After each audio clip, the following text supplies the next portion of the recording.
Vous êtes sur France 24 et vous avez raison. Bienvenue dans votre journal de l'Afrique. À la une ce soir, 3 morts et près de 1000 sinistrés dans le nord de Madagascar après le passage du cyclone Dikeledi. La grande île est régulièrement touchée par des catastrophes naturelles dévastatrices. Comment les autorités s'étaient-elles préparées? Élément de réponse avec notre correspondante dès le début de ce journal. À la une, cette visite d'amitié et de travail du général soudanais, général Abdel Fattah al-Burhan au Mali. Il a eu des entretiens avec le chef de la junte malienne. Objectif, renforcer les relations entre les deux pays. Décryptage à suivre. Focus politique ce dimanche soir sur le Cameroun où la situation politique et sécuritaire est plus que jamais sous les projecteurs. À l'heure où les incertitudes sur la succession de Paul Biya se conjuguent aux tensions internes et régionales pour mieux comprendre les enjeux de cette transition, nous analysons les forces en présence et leur implication avec Serge Lungu, maître de conférence en géographie politique à l'université Omar Bongo de Libreville.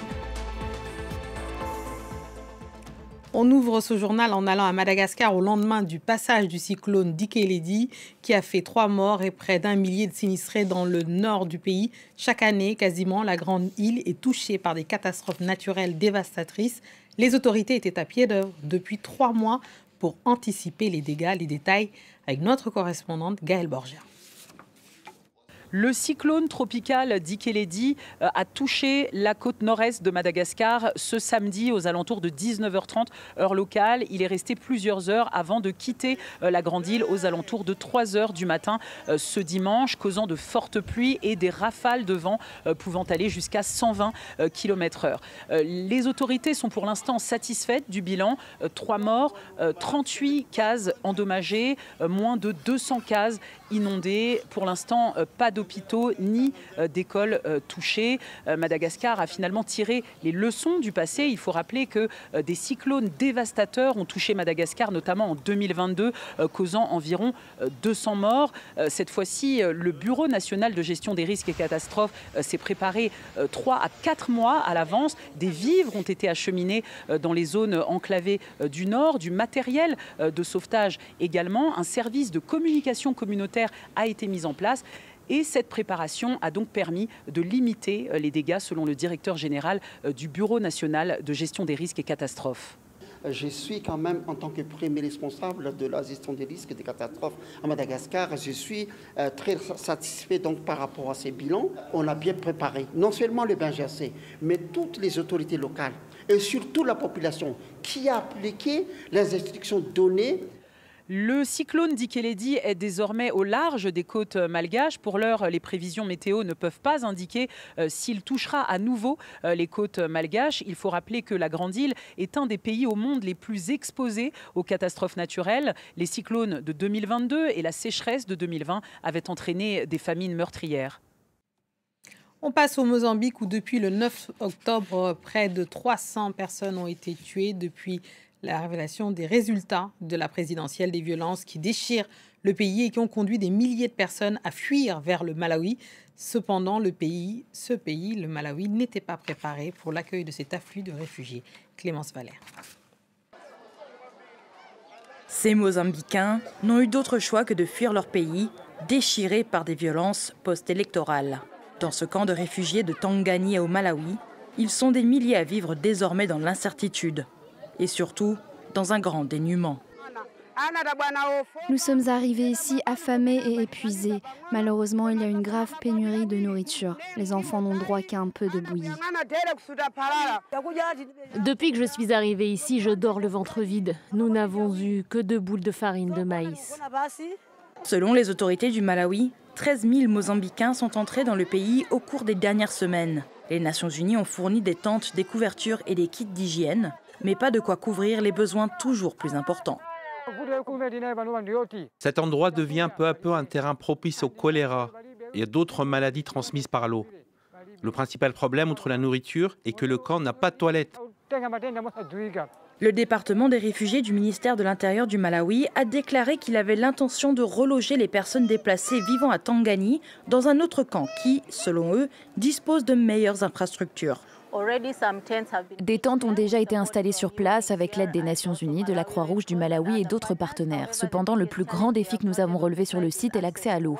Nous essayons de trouver des mesures pour assurer l'approvisionnement du site avant de déplacer tout le monde. Le Mozambique est en proie à des violences post-électorales depuis la présidentielle du 9 octobre dernier. Des violences qui ont entraîné la mort de plus de 250 personnes. Les derniers affrontements ont éclaté jeudi lors du retour à Maputo du principal opposant, Venancio Mondlane. L'autre actualité de la soirée, c'est la visite d'amitié et de travail du président du Conseil souverain de transition du Soudan au Mali. Le général Abdel Fattah al-Burhan a eu des entretiens avec le chef de la junte malienne, le général Assimi Goïta. Les deux pays ont décidé de renforcer leurs relations. Explication avec la correspondance de Serge Daniel.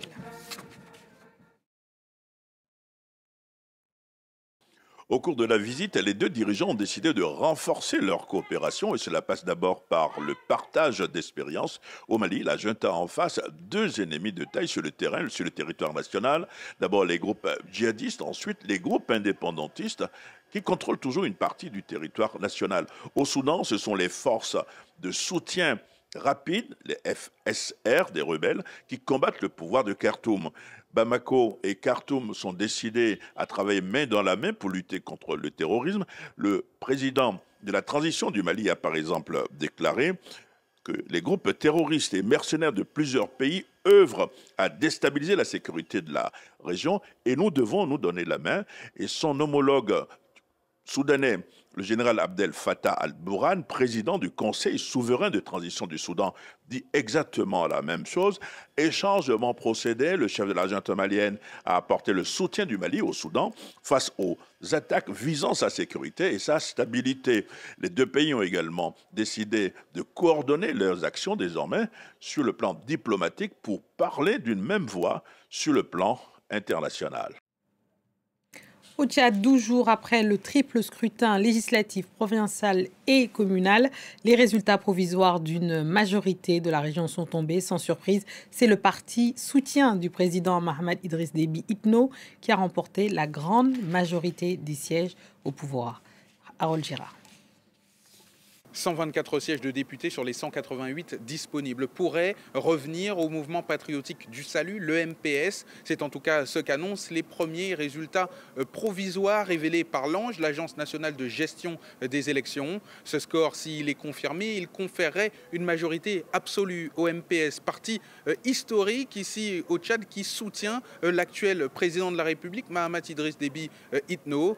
Avec une assemblée nationale acquise à sa cause, le président pourrait dérouler son programme politique. En face, arrivé en deuxième place, c'est le parti RNDT Le Réveil qui remporterait entre 11 et 12 sièges de députés dans des élections qui n'ont mobilisé que 50% des Tchadiens inscrits sur les listes électorales. Ce scrutin, il avait été boycotté par les principales forces d'opposition comme le parti Les Transformateurs ou encore le groupe de concertation des acteurs politiques, le groupe GCAP qui dénonçait des fraudes. Cette élection, elle s'est terminée donc le 29 décembre dernier et seulement 2 jours plus tard, la mission d'observation électorale citoyenne avait dénoncé des irrégularités lors du scrutin, particulièrement dans le sud du pays, des allégations qui ont été depuis fermement contestées par le pouvoir tchadien. Depuis quelques semaines, la tension est très vive en Guinée entre le régime militaire et les forces vives. Une coalition de politiques et de société civile exige un retour rapide des civils au pouvoir. Lundi dernier, suite à l'appel des manifestations des principaux partis politiques, les affrontements avaient éclaté entre les jeunes manifestants et les forces de l'ordre à Conakry. On écoute un membre de la coalition politique et fêtière de Guinée. Ce qui a manqué dans l'histoire des démarches politiques en Guinée, jusqu'à aujourd'hui, me semble-t-il, c'est la volonté de médiation. Nous pensons que ceux qui sont au pouvoir sont des Guinéens. On doit se parler. Que ceux qui ne sont pas au pouvoir sont des Guinéens, on doit se parler. Donc notre vocation et notre ambition, c'est d'amener l'ensemble des acteurs guinéens, les acteurs politiques, les acteurs de la société civile et les autorités de la transition à se rapprocher, à discuter. C'est ce qu'on appelle la construction du dialogue, la restauration de la confiance. Au Sénégal, le Jaraaf de Dakar s'est imposé ce dimanche dans un match décisif face aux Abidjanais de l'ASEC Mimosa lors de la 5e journée de la Coupe de Confédération africaine de football. Après un début de compétition compliqué, le club de la Médina se rapproche d'une qualification pour les quarts de finale du tournoi. Elie Mandao a suivi le match. C'est dans un stade Maître Abdoulaye Wade à huis clos que le Jaraaf a obtenu cette victoire précieuse pour la suite de la compétition. Victoire sur la plus petite des marges grâce à un but de leur attaquant Abdoulaye Wali. Je vous propose d'écouter l'entraîneur du Jaraaf, Malik Daf. Ce n'était pas gagné d'avance parce que ASEC d'Abidjan reste une très bonne équipe. C'est une équipe académicienne qui savent bien jouer au ballon. Même si je voulais marquer plus d'un but, on ne l'a pas fait, mais on a gagné. La victoire est très importante. Nous sommes à 3 points maintenant de l'ASEC. La qualification est entre nos mains. Du côté des Ivoiriens de l'ASEC Mimosa, c'est la grande déception. On a montré nos limites aujourd'hui. C'était assez décevant. On a montré qu'on manquait un petit peu de qualité, de puissance athlétique face à cet adversaire qui nous a imposé ça dès le début du match. Des longs ballons, un deuxième ballon, du pressing sur le deuxième ballon, des longs ballons dans l'axe. Et on a des joueurs qui ont manqué un peu de maturité. Le Jaraaf ira chercher sa qualification le week-end prochain à Alger face à l'USM. L'équipe de la Médina de Dakar court derrière une qualification en phase à élimination directe d'une compétition africaine depuis 2021. Et nous allons à Alger où, à l'occasion du Nouvel An à Mazir, la municipalité a retroussé ses manches et offert un couscous géant aux habitants. Plus de 3000 plats ont été servis pour marquer le passage à l'année Yenayer 2975. Clémence Valère. Assougaz, Amégaz, bonne année à Mazir 2975. Appelée Yenayer en langue berbère, la fête est célébrée à travers le Maghreb et certaines régions du continent africain, des pays avec une forte identité amazigh. Yenayer, qui signifie premier mois, est lié au calendrier agraire, utilisé par les Imazirènes depuis plusieurs siècles, et fait également référence au début du calendrier julien utilisé dans la Rome antique. Longtemps ignorée par les autorités du Maghreb, cette fête est officiellement devenue une journée nationale fériée en 2023 au Maroc et en 2018 en Algérie. Cette année, pour marquer le coup, la municipalité d'Alger Centre a organisé un repas géant pour les habitants. C'est un moment de retrouvailles et de partage. Nous sommes ici pour un événement spécial qui est Yenayer, pour manger, mais aussi pour montrer et faire vivre des traditions amazighes comme en Kabylie. Je vous souhaite Asségaz, Amégaz. Au menu, du couscous accompagné d'une sauce, des légumes, de la viande et des pois chiches. Des incontournables à partager. Le but de cet événement est de réunir les Algériens et les plus jeunes afin qu'ils puissent découvrir notre patrimoine, nos traditions. Les festivités peuvent varier en fonction des pays et des régions, mais Yenayer reste un événement incontournable pour que les Berbères puissent s'exprimer pleinement à travers leurs traditions culinaires et culturelles. Éclate de fin pour les Vodun Days au Bénin, dans la ville historique de Ouidah, située au sud du pays. Après 3 jours qui ont célébré toute la richesse du patrimoine vaudou, l'acte final, c'est ce spectacle magistral dans la nouvelle arène du vaudou, inauguré ce samedi. Vous voyez à l'image les magnifiques apparats des egungun qui, par des rythmes et des danses rituelles, justement, invoquent les esprits et célèbrent le monde invisible. L'arène de Ouidah a été construite pour faire de la ville un site incontournable d'expression et de patrimoine culturel et spirituel du Bénin.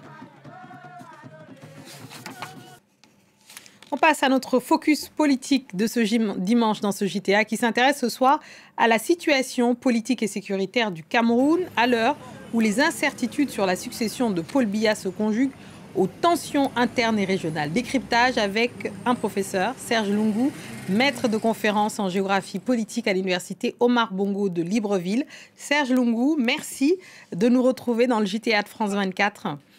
Paul Biya, 92 ans, dont plus de 40 ans passés à la tête du Cameroun, incarne l'une des figures les plus emblématiques des régimes dits perpétuels en Afrique centrale. Cette longévité est rarement remise en cause, soulève aujourd'hui des interrogations inédites, notamment du côté de l'Église catholique camerounaise. Comment, pour démarrer, analysez-vous la prise de position récente de l'Église catholique au Cameroun? Alors, merci madame, bonsoir. Alors la prise de position d'un certain nombre d'évêques et d'archevêques au Cameroun indique que le spectre des forces coalisées contre le pouvoir du président Paul Biya a dépassé le cadre restreint du microcosme des politiques et de la société civile, et qu'il intègre désormais les membres du clergé catholique. Certes, ces prises de position divisent les fidèles de l'Église, mais ces prises de position sont quand même assez inédites, dans la mesure où, jusqu'à présent, l'Église catholique a été présentée comme un des soutiens au régime du président Biya. Et la question de savoir si finalement ces prises d'opposition, notamment celle de l'archevêque de Douala, Monseigneur Samuel Cléda, et celle de l'évêque du diocèse de Yagoua dans l'extrême nord, sont des prises de position isolées, ou est-ce qu'il s'agit finalement des prémices d'une lame de fond aux conséquences imprévisibles? Dans tous les cas, cette prise de position est inédite, puisqu'en Afrique centrale, nous avons été plutôt habitués à des prises de position du côté de la RDC, cette fois-ci au Cameroun. Alors, on ira dans le détail. Peut-être qu'il faudrait qu'on s'arrête un instant sur une expression que j'ai utilisée, on parlait de régime dit perpétuel en Afrique centrale, dans le contexte justement des régimes politiques d'Afrique centrale. Que signifie ce terme de régime perpétuel? Alors, il faut rendre à César ce qui est à César. Le concept de gouvernement perpétuel a été forgé par l'école camerounaise des sciences politiques, dont l'une des figures de proue est Mathias Eric Onanguini. Pour faire simple, les gouvernements perpétuels, ça renvoie en fait à des présidences sans fin. Des présidences sans fin. Ces gouvernements perpétuels donc résultent de l'absence ou de la rareté des dynamiques d'alternance au sommet de l'État, et qui résultent elles-mêmes des révisions permanentes et personnalisées des lois fondamentales associées à des tripatouillages électoraux. Donc, les gouvernements perpétuels sont ces régimes-là qui, du point de vue théorique, s'alimentent du fait de l'absence de restrictions constitutionnelles en ce qui concerne notamment le nombre de mandats. Le nombre de mandats ou l'âge plafond. Ou l'âge, on entend bien, dans le cas de Paul Biya, 92 ans, dont plus de 40 ans passés au pouvoir. Comment la question de la succession présidentielle est-elle gérée au Cameroun et quelles sont les implications potentielles? Alors, le phénomène justement des gouvernements perpétuels, il est assez prégnant en Afrique centrale. Le Cameroun n'est pas un cas isolé. Vous avez le voisin au Congo-Brazzaville, vous avez la Guinée équatoriale. Et au Cameroun, la situation, me semble-t-il, se présente de manière légèrement différente, dans la mesure où, ici en Guinée équatoriale, il semble que nous sommes dans un schéma d'évolution héréditaire du pouvoir. Au Congo-Brazzaville, il se susurre également qu'on serait sur ce chemin-là. En ce qui concerne le Cameroun, le président Paul Biya a tout fait pour éloigner sa progéniture de la politique. À un moment donné, on a parlé de Franck Biya, mais d'une manière globale, le président Paul Biya a tout fait pour éloigner ses enfants de la politique. Et donc, le schéma de la succession là-bas est différent. Il y a une absence de successeurs désignés. Oui, justement, l'absence de successeurs désignés, c'est un peu le propre de ces gouvernements perpétuels. En réalité, ce qui se passe souvent, c'est que la question de la succession est un tabou, est un sujet tabou, mais il n'empêche que les héritiers putatifs, si je peux m'exprimer ainsi, scrutent surveille l'état de santé du président et donc chacun de son côté élabore des stratégies pour pouvoir succéder au leader en place. Et quels seraient les impacts justement régionaux potentiels d'une crise politique et sécuritaire au Cameroun, notamment pour les pays voisins, en cas de vacance du pouvoir ou en tout cas de guerre de succession affichée? Alors, il faut savoir que le Cameroun occupe une position stratégique en Afrique centrale. D'abord, de par sa situation géographique, le Cameroun partage une frontière avec chacun de ses partenaires de la CEMAC, avec les 5 autres membres de la CEMAC. Le Cameroun représente la première économie de l'Afrique centrale au sens maximaliste, c'est-à-dire y compris avec la RDC. Le Cameroun constitue, pour des pays comme le Gabon, la Guinée équatoriale qui sont au sud, constitue ce que j'appellerais une digue stratégique. C'est-à-dire que depuis des décennies, le Cameroun accueille des réfugiés en provenance du Tchad, en provenance de la Centrafrique, en provenance du Nigeria, voire de plus loin, notamment des pays des Grands Lacs. Si jamais le Cameroun venait à vivre une situation de grande insécurité, mais vous comprendrez tout de suite que c'est l'ensemble de l'Afrique centrale qui pourrait également s'embraser. On a bien compris les risques de déstabilisation. Pour être un peu plus précis, l'engagement du Cameroun, notamment sur le terrain militaire, à sécuriser son propre pays, mais aussi les pays de la sous-région. Est-ce qu'il pourrait y avoir une véritable crise sécuritaire dans la région, au-delà de l'aspect économique de la CEMAC? Ah oui, absolument, puisque le Cameroun lui-même est en proie déjà à une conjugaison de périls. Il y a les exactions, je dirais, de Boko Haram dans l'extrême nord. Vous avez le conflit dans la partie anglophone. Et ce à quoi s'ajoutent, je dirais, les nuisances sécuritaires transfrontalières en provenance notamment de la Centrafrique. Donc ça veut dire que, en fait, les forces de sécurité et de défense du Cameroun ont suffisamment à faire pour sécuriser leur propre pays. Donc imaginez que le pays soit déstabilisé, vous comprendrez que l'ensemble de la région, comme je l'ai dit tout à l'heure, rentrerait dans l'œil du cyclone. Évidemment. On vous entend. Merci beaucoup. Merci infiniment pour ce décryptage. Serge Lungu depuis Libreville. Merci beaucoup. C'est la fin de ce journal de l'Afrique. Merci à tous ceux qui nous ont suivis partout dans le monde et ce soir en particulier de Tananarive à Ouida en passant par Douala. Restez avec nous car l'actualité continue sur France 24.